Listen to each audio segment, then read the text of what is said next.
Сәлем достар, бүгін сіздерге корей тағамы пянцені ұсынғым келеді. Өз сөзімізбен айтқанда, бұл тағамның аты пигоди деп аталынады. Мен сіздерге керек ингредиенттерді экранға шығарып қоятын боламын. Скрин жасап алсаңыздар болады. Пигоди тамағы біздің отбасымыздың сүйікті тағамы болғандықтан біз жиі жасап тұрамыз. Қараңыздар, қандай керемет, әдемі көрінеді. Көрінісінің өзі қандай дәмі тіпті керемет. Бізге ең бірінші су қажет. 400 мл су, жылы суды құйып аламыз. Үстіне 2 шай қасық дрожж қосамыз, 1 шай қасық тұз және жарты шай қасық шекер қосып жібереміз. Және үстіне алдын ала дайындап қойған 400 грамм ұнымызды салып араластырамыз.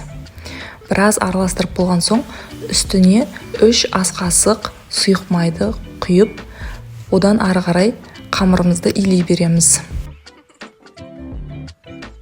Қамырымыз қатты жұмсақ немесе қатты емес, орташа болу керек. Осы уақытта біз қамырымыздың бетін жауып, жылы жерге ашу үшін қойып қоямыз. Қамырымыз ашыған болу керек. Ашу үшін 1,5-2 сағат уақыт керек. Сол уақыт аралығында біз салмасын дайындаймыз. Қажет нәрсе жарты килограмм сиыр етінен жасалынған фарш, орташа көлемдегі 2 картопты жуып тазалап, кубик ретінде туралап аламыз. Пиязды да дәл солай 2 штук алып, кубик ретінде туралап аламыз. Одан кейін 1 шай қасық қара бұрыш және 1 шай қасық тұз керек.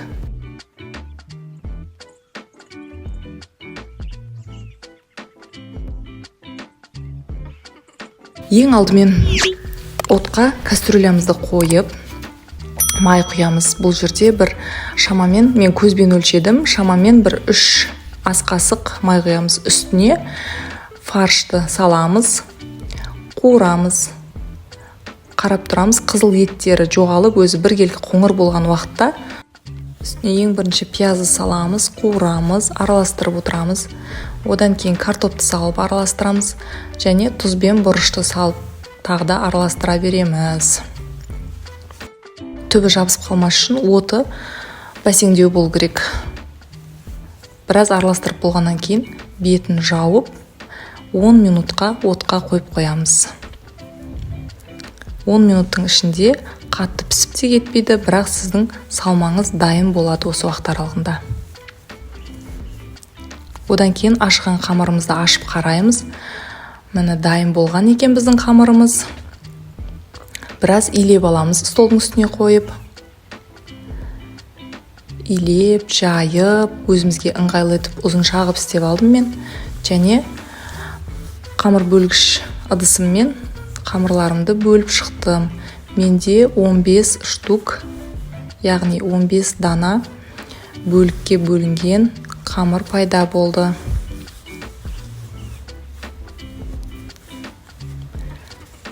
Енді осы қамырларымды біртіндеп алып дөңгелектеймін. Қараңыздар, осылай дөңгелектеп шығамыз. Және астына пленканы төсеп, осы 15 қамырымды біртіндеп қойып шығамын. Және қайазып қалмас үшін бетіне екінші пленкамызды жауып, тағы да 10-15 минутқа қойып қойсаңыздар, осы қамырларымыз бұдан да ары көтеріліп, бауырсақтың қамыры сияқты томпиып әдемі болып дайын болып тұрады. Міне 10 минутқа мен жауып қойдым. Сосын бір-бірлеп алып, жаюымыз керек қамырымызды. Мына жерде мен жайып жатырмын қамырды. Осылай кішкене етіп жайып, дайын болған фарш салмамызды ішіне салып, біртіндеп бүгіп шығамыз. Екінші қамырымды да қараңыздар, қалай жасадым мен. Орташа көлемде дөңгелек етіп алып, ішіне фаршымызды салып, бүгіп шығамын.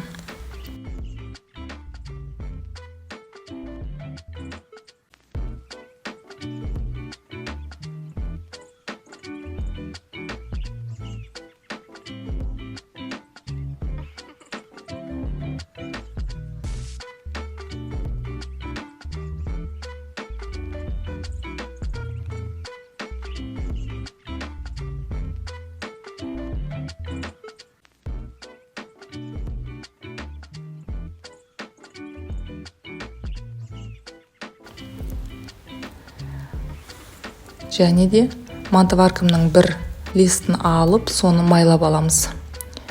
Міне, осылай бүгілген пигодилерімді біртіндеп қойып шықтым бетіне. Болған пигодиларды отқа жіберемін. 25 минут мантыварка отта тұру керек. Міне, енді дайын болды. 25 минутым өтті. Яғни пигодиларымыз пісіп дайын деген сөз.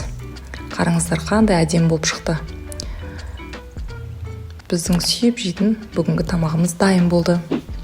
Дайын болған пигодидің бір данасын алып сіздерге көрсетейін. Міне, іші таза піскен, сочный, сулы әдемі болып тұр.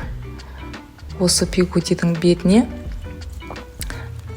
бір шай қасықпен майонезді салып, ішіне алдын ала марковча дайындалынған болатын.